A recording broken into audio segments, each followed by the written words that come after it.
이번 시간에는 자 리버풀 얘기를 좀 해보려고 합니다. 자 조유정 기자. 네, 안녕하세요. 자 사실 시즌 시작도 아니죠. 며칠 전까지만 해도 네. 맨유 걱정했습니다 다들. 맨유 아유 맨유 어떡하냐 저거. 호날두는 저렇게 좀 나이 먹고 저렇게 계속 뭐 팀 분위기 망치고 뭐 경기력 저렇고 뭐 새 감독 왔는데 뭐 어쩌고 그리고 센터백 왜 이렇게 조그맣고 막 이랬었는데 네. 그렇죠. 올트래포드에서 리버풀을 완전히 뭐 경기 스코어는 뭐 2대1이었지만 그렇죠. 굉장히 그 좀 괜찮은 경기력으로 물리치고 나서 이제 그 걱정이 다 리버풀 쪽으로 가버렸어요. 네, 이제 맨유가 22에서 14위로 올라갔고 네. 리버풀은 15에서 16위로 떨어졌거든요. 네. 리버풀이 맨유보다 밑에 있는 걸 보는 것도 되게 오랜만인 것 같아요. 그렇죠. 최근에 네. 계속 리버풀이 강세였으니까. 그렇습니다. 그래서 리버풀이 지금 탑6, 빅6라고 우리가 부르는 뭐 맨시티, 리버풀, 뭐 토트넘, 첼시, 아스날 내가 누구 편 먹었지? 맨유. 네. 아 죄송합니다. 의도가 있는 건가요? 아닙니다. 네.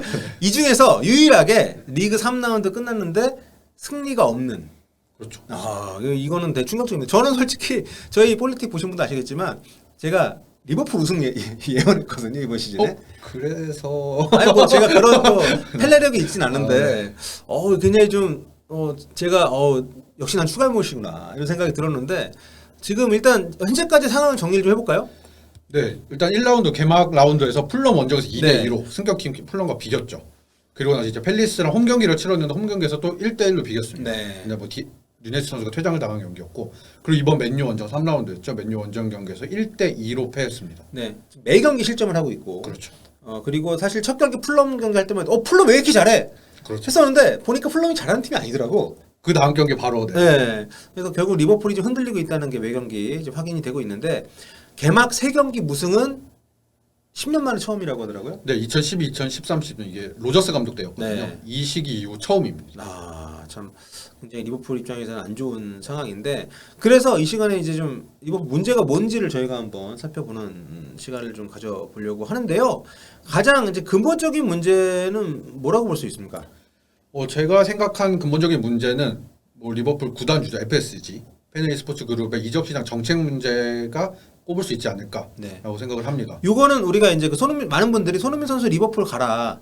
리버풀 손흥민 안 사고 뭐 하냐? 클럽 좋아하는데 이럴 그렇죠. 때마다 FSG 이적 정책이랑 안 맞는다. 그렇죠. 이렇게 우리가 얘기를 많이 했었잖아요. 그래서 그 얘기가 뭔지 좀 나누고 넘어가겠습니다. 근데 이 FSG가 사실 미국 그룹이거든요. 네. 미국 투자그룹 회사인데 이 회사가 갖고 있는 대표적인 스포츠 구단으로는 보스턴 레드삭스가 있죠. 네. 미국 메이저리그 구단들인데 미국 스포츠에 좀 기반을 두다 보니까 그래서 그런지 좀 합리적인 소비를 많이 추구를 하는 성향이 있습니다. 좀 젊은 선수를 데려온다든지 성장 가능성을 보고 이제 추후에 재판매까지 고려를 하는 거죠. 젊은 선수를 고르고 그리고 또 장기적으로 관찰을 합니다. 뭐 패닉바이라든지 이런 걸 지향을 하고 오랫동안 두고 본 젊은 선수를 찍어서 데려오는 이런 정책을 쓰고 있고요. 근데 이걸 너무 여기에 매몰되다 보니까 요즘은 이게 서로 상충되는 게 아닌가 하는 모습이 자꾸 나와요. 이게 선수를 오랫동안 관찰을 해서 그런지 좀 과하게 믿어줍니다. 뭐 나비케이타라든지 이런 선수들. 나비케이타는 좀 그렇죠. 리버풀 국내 팬들도 굉장히 욕을 많이 하시더라고요. 네. 그런 선수들을 이제 계속 믿고 이제 계약 1년 남았거든요. 네. 근데 재계약을 고려하고 있다고 하니까 그 정도로 이제 좀 과하게 믿는 경향이 있고 믿음이 길어지다 보니까 오히려 손절 타이밍을 놓친다. 차라리 적당히 손해 보고 활약이 마음에 안 든다 싶으면 다른 선수를 빠르게 대체를 한다던가 이런 선택지를 취할 수도 있는데 그냥 기다리는 거죠. 그래서 오히려 FA 될 때까지 기다렸다가 선수를 놔주는 경우들이 많이 있습니다. 뭐 최근에 베이날도 선수가 그랬고요. 오리게 선수라든지 이러면 앞서 언급했던 대로 이제 리세일을 고려하는데 그걸 오히려 재판매를 하지 않고 FA가 될 때까지 기다렸다 공짜로 내주는 이게 서로 모순되는 거잖아요. 그러니까 수익을 내는 것도 아니고 그렇죠. 전력에 보탬이 되는 것도 아닌 경우가 좀 늘어나고 있는. 그렇죠. 네. 그리고 그런 이적 정책을 가지고 이게 좀 뭔가 쌓이다 보니까 뭔가 좀 세대 교체도 좀 애매하고 전력이 강화됐다고 보기에도 애매한 상황이 현재 된 것이 아닌가. 그렇죠. 계속 이어지고 있는 거죠. 이탈자가 많은 것도 영향이 좀 그렇죠. 있습니다. 뭐 선수 보강 문제도 있지만 뭐 부상이나 아니면 또 큰 돈 주고 데려왔더니 막 이상하게 퇴장당해가지고 무려 3경기나 정지를 받은 누네스 같은 케이스도 있고. 그래서 지금 선수 구성을 보면 약간 좀 밸런스가 안 맞는 느낌이 좀 있는 것 선수가 같아요. 구성이 잘못되어 있죠. 네. 이런 모든 문제들이 이제 근본적인 원인을 먼저 말씀을 드렸고 이제 다른 좀 세세한 문제들 하나씩 살펴보자면 일단 중원 문제를 이야기할 수 있을 것 같아요. 이건 제가 첫 시간에도 뭐 라이브 때도 이야기를 하고 했었던 것 네. 같은데 중원이 굉장히 포화 상태거든요. 양쪽으로. 선수는 되게 많습니다. 예. 네. 뭐 그냥 나열만 해봐도 티아고, 핸더슨, 밀러, 케이타, 체인벌리, 존스, 커티스 존스, 파비뉴, 엘리엇 그리고 파비오 칼류발류 이 선수가 이제 네. 뭐 메잘라 이런 역할로도 뛸 수 있는 선수거든요. 그럼 8명에서 8명 플러스 1명, 9명까지도 볼 수 있는데 뭐 미드필더 3명을 쓰는 팀 치고는 트리플 스쿼드를 갖춘 거잖아요. 그렇죠. 이러면 이제 뭐 양적으로는 사실 문제가 없다라고 네. 볼 수가 있는데 오히려 세부적으로 하나하나 살펴보면 굉장히 빈틈이 많은 스쿼드란 걸 알 수 있습니다. 일단 이 선수들이 세부적으로 부상 빈도가 너무 높아요. 네, 그 유리몸 선수들이 그렇죠. 대표적으로 뭐 티아고하고 케이타. 나비하고 네, 그렇죠. 이 두 명은 케이타 부상을 선수는 당했고. 시즌 초반에 부상을 당했는데 이번 경기 또 안 나왔거든요. 회복이 네. 됐다고 했는데 경기 전날 다쳤다고 해요. 그냥 네. 넘어졌대요. 그럼 그냥 넘어진 게 다다. 아니 그래서 뭐한 집에서 뭐 하고 사는 거야? 예. 왜 이렇게 부상이 잦은지 모르겠는데 그렇다고 하고 그리고 하락세를 겪고 있는 선수들이 많이 있죠. 네. 나이를 먹어서 이제 뭐 제임스 밀러라든가 조던 앤더슨이라든가 그리고 체인벌리 선수는 이제 몇 시즌 동안 사실 활약이 떨어지는 경우가 이 많죠. 친구도 유리몸 플러스 하락세. 그렇죠. 네. 두 개 다 겹치는 선수죠. 그리고 너무 어린 선수들이 있습니다. 네. 커티스 존스 21살이고요. 하비 엘리엇 19살이거든요. 하비엘라 어제 잘하긴 잘하던데.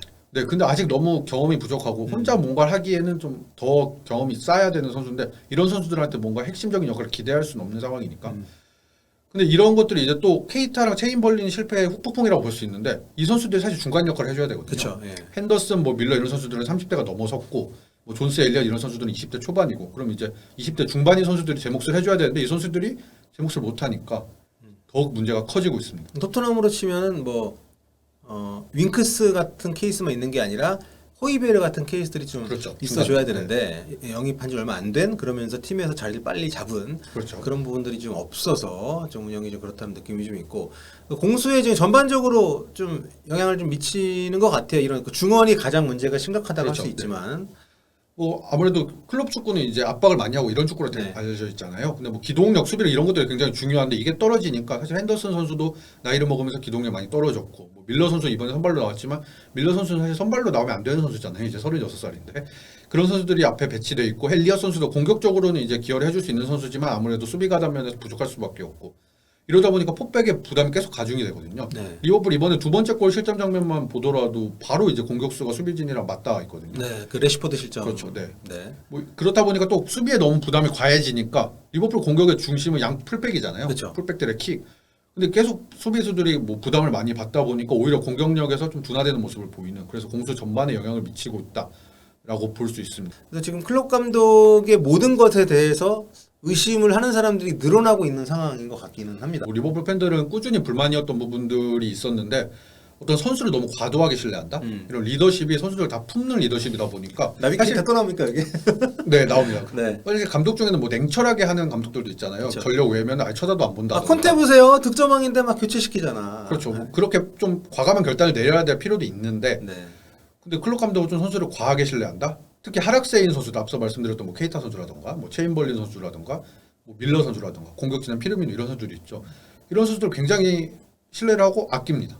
굳이 뭐 이적을 이전에 시켜야 될 타이밍이 아닌가 하면 선수를 굉장히 보호해주는 인터뷰를 하고요. 네. 케이타 선수한테 이렇게 창의성 넘치는 선수가 없다. 이보다 창의성 넘치는 선수가 누가 있냐 막 이런 인터뷰를 하더라던가. 그렇게 해서 너무 선수들을 믿고 기용을 하는 게 영향이 있다라고 볼 수 있고요. 두 번째는 또 잘하는 선수를 너무 많이 씁니다. 혹사에 가깝다고 볼 수 있는데 사실 클럽 감독 초기에 리버풀 오른쪽 풀백 클라인 선수가 있었거든요. 네, 클라인. 이 선수가 한때 굉장히 잘했어요. 수비력도 그렇고 공격력도 그렇고 균형이 잘 맞춰진 풀백으로 좀 잘하던 시절이 있었는데 잘하니까 계속 기용을 했어요. 네. 그래서 결국에는 너무 기용을 많이 해서 점점 활약이 둔화됐고 네. 그들은 이제 바로 이적을 했거든요. 클라인처럼 될까봐 요즘 걱정하는 선수가 있습니다. 이 선수가 바로 로버트슨인데요. 로버트슨도 되게 저렴한 가격에 와서 그쵸. 대성공을 거뒀잖아요. 가성비 개꿀. 네. 네. 그러다 보면 계속 쓰거든요. 사실 대안이 없는 게 아니거든요. 지난 시즌에 치미카스 선수를 영입했고 잘했어요, 시미카스. 치미카스 나올 때마다 괜찮은 모습을 보여줬는데 그럼 적당히 로테이션 할 수 있지 않을까? 특히 로버트슨 선수가 부진한 경우가 많아지니까 그때마다 체력 안배를 좀 해줄 수 있지 않을까 싶은데 계속 로버트슨을 믿고 기용을 하고 있고 살라 선수도 마찬가지거든요. 네. 살라 선수가 지난 시즌에 초중반까지는 잘했지만 네이션스컵 탈락이라던가 우승 실패라던가 월드컵 탈락 이런 게 겹치면서 굉장히 심적으로 부담이 많이 됐던 때가 있는데 그렇죠. 이때도 그냥 꾸준히 기용했습니다. 아, 근데 살라는 진짜 감독이면은 빼기 쉽지 않을 것 같긴 해요. 어떻게든 골을 그렇죠. 넣어주니까. 네. 네. 근데 사실 한참 부진을 많이 할 때 한두 경기 정도는 좀 쉬어줘야 되지 않나라는 시선이 있었는데 전혀 그런 판단을 하지 않았죠. 그렇습니다. 그리고 뭐 이런 꼭 선수 하나하나뿐만 아니라 이제 뭐 대회라든지 이런 데서도 보면은 사실 FA컵이나 이런 로테이션을 돌려도 될 법한 대회에서도 주전 선수를 대거 기용한다던가 뭐 이미 뭐 승패가 결정난 챔피언스리그 막 6차전, 조별리그 6차전 이런 경기에서도 막 주전들을 대거 사용하면서 그 경기에서 부상자가 나온다던가 이런 경우들이 많이 있었거든요. 그래서 클럽 감독에 대한 이러한 것들이 사실 이전에는 성적이 나왔으니까 네. 사실 뭐 그냥 지나쳤는데 요즘은 성적이 안 나오다 보니까 여기에 대한 불만들도 하나둘씩 네. 제기가 되고 그러니까 있습니다. 시즌 초인데 선수들이 대체로 폼이 안 좋아요. 판다이크 네. 그리고 또 아놀드 그렇죠. 아놀드도 많이, 네.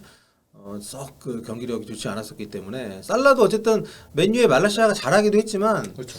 그 뭐 말라시아한테 미안하지만 애송이잖아요. 아직은 그렇죠. 네, 애송이한테 그렇게 막힐 정도의 몸 상태라는 것은 좀 재고의 여지가 있는 것 같은데 근데 문제는 이제 지금 지나간 거고 빨리 개선이 될 수 있을까요? 올여름 마지막 영입이 지난 6월이었거든요. 네. 6월에 영입하고 리버풀은 요즘 그냥 속전속결로 빨리 영입을 끝내버리고 그냥 쉬는 경우가 많은데 방출에 집중하는 경우가 많은데 사실 그럴 때마다 사실 리버풀 현지 언론에서도 별다른 뭐 지적을 하지 않았었어요. 뭐 성적이 나오니까. 네, 거기에 대한 리버풀 팬들의 불만이 사실 굉장히 많았거든요. 이거 누가 봐도 문제인데 패하고 나서는 약간 현지 언론 분위기도 약간 바뀐 것 같고요. 네. 영입이 필요하다는 지적이 나오고 있고 부상자들 돌아오고 하면 사실 어느 정도 올라오긴 할 건데 네. 근데 과연 지난 시즌이나 그 전처럼 우승 경쟁까지 할 수 있을까? 맨시티랑 치열하게. 네. 맨시티가 사실 이번에 뭐 3대3으로 비기긴 했지만 굉장히 분위기가 좋잖아요. 아, 그렇죠. 그리고 지금 뭐 어쨌든 마네가 이적하고 나서 그 공백이 안 느껴질 수는 없는 그렇죠. 건데 이게 얼마나 빠르게 메워질 수 있느냐가 좀 관건이 되지 않을까라는 생각이 들고 이게 저는 그렇게 생각합니다. 손흥민, 케인도 마찬가지지만 이 정도의 컨비네이션을 오랫동안 구축했던 관계는 한 선수가 빠지면 그 한 명만 나간 게 아닌 그렇죠.